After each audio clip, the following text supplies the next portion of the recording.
25. Yes. Governor, how many exchequer releases have you received since that time? And you don't seem bothered that you need to refund this money. Governor, just 1 minute. We appreciate your honesty. Yeah, you know, I don't like lying because, you see, if the money didn't go to my pocket... You actually don't have a choice. Then I have no reason. Are you not under oath? And you have appeared but people lie under oath, Senator SIFUNA. No. We've seen people mislead this House under oath. So I've been here and I've seen us misled even by somebody under oath. Chair, the only clarification I want to make, Governor should not feel like honesty in the House of Parliament is a favor you're doing at. No, I'm not doing a favor. I'm doing what I should say. You're not special. You are under oath and you have an obligation constitutionally to tell the truth. But that is exactly what I've done. Are you disappointed that I talked the truth? I'm not saying that. I'm saying you cannot claim it. It looks like he's disappointed that I talked the truth. Claim it as a badge of honor. You're expected to tell the truth. Order. It's an honor to give you the truth, please, don't claim it as a badge of honor. You are expected to tell the truth. You are under oath. But I didn't do so. It is you who is saying so. Governor, I didn't say so. Could you address Senator SIFUNA through the chair? Now he's harassing me. No. I will make that determination. If I feel he's now harassing me. You are harassing the chair by talking when the chair is talking. Please listen to me. I started by appreciating your honesty. Thank you. Because other people would have claimed that the money went into general budget support. You have made our work easy. That you raided the KIPES account to finance a border function. And that honesty is important.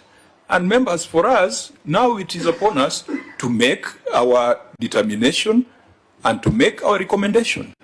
Just 2 days ago, we had a similar case where they raided the deposits account to finance a housewarming for the Speaker's residence. So, I mean, it's just same thing, maybe different flavors. I think, members, let us make a determination on this. The ruling that we gave 2 days ago must be the ruling that we give on this, on the illegality and the fact that such borrowings cannot be accepted, particularly if it's money that came through the hands of the Senate, because we know KIPES and we know the fight that has been there. We know the fight that we have put up so that that money is not withdrawn at the center. So I don't think any protracted argument is going to change the facts. It was an illegality. It was to be refunded, but even that refund would not cure the illegality. That refund was not done, but now we have an idea on what the money did.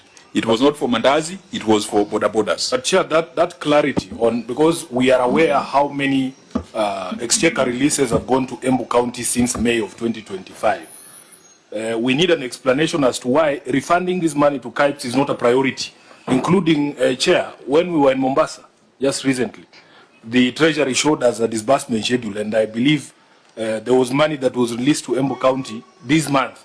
So how is it not a priority to refund something? And it is you've already broken the law.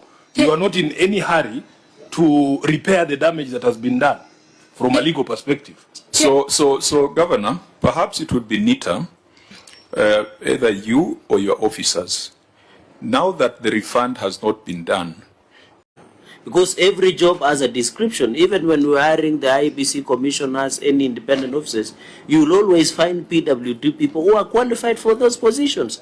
Chair, I remember when we were processing the County Attorney Act, when I was chair and then, I used to be powerful, SIFUNA, before you came. When I was the chair and then, one of the requirements was that we need a county attorney who is 7 years experience as a practicing advocate. Many people rejected, especially from certain parts of this country, saying you cannot get a lawyer who can come and work, for example, in a region like Mbarire or somewhere in Busia. But when the law passed, there were so many advocates who applied for those positions. So it is similar argument, Chair, that we should not reduce this conversation to the qualifications of PWDs. These are affirmative decisions that the governor must give us practical solutions to this issue, because if we just leave this room and the governor says, you know, the PWDs are not mostly qualified, I can tell you for free from my interactions as a leader in this country, there are so many PWDs people who are qualified. And by the way, they are talented in some ways that some of you might not believe.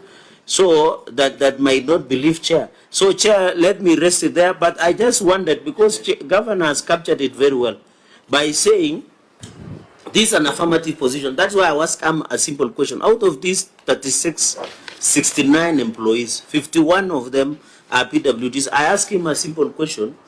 How many, since he came to office, including maybe even partner staff?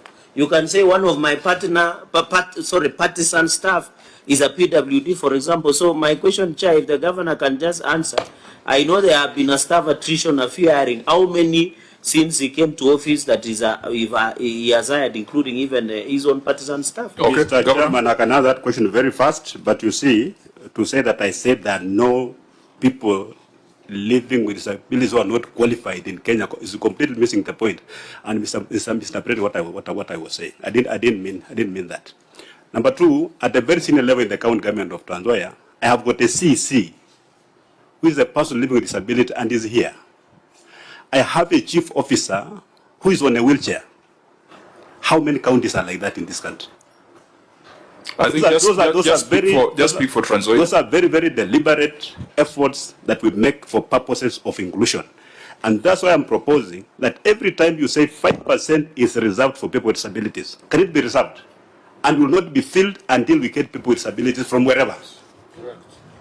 That can serve us better. Then it means we're going even to go down in terms of quality and wage. Mr. Chairman, I remember when I was in the previous administration, we used to say that to be a chief, you must have a C, play. But there are counties in this republic where you couldn't get C anywhere. And the chief who are employed with the KCP, they're on the payroll. The same can apply to people with disabilities. Like Honorable SIFUNA was saying, in this country, how many people with visual impairment has KCS certificates? There are very, very, very few. So if you are rigid and you are saying everybody applying for this position must have these minimum qualifications, then we are going to lock out all these people, in spite of the fact that we have made provisions for them. Now, we need to close this argument. If you go by the... Maybe you can just stand, you see him. No, it's okay. You can see the disability, really. No, it's okay. We don't want... Just take your seat. Just take your seat. Honorable Chair, let me make a contribution to that very important debate. Maybe we must come from a point of some information. I come from a village, we are 4, and we sit as a community. 3 of them never went beyond class 8. And when the jobs are advertised, the minimum requirement cuts across. I think, Honorable Chair, with a lot of respect, it is incumbent to this Honorable House to come with a favorable law, considering the type of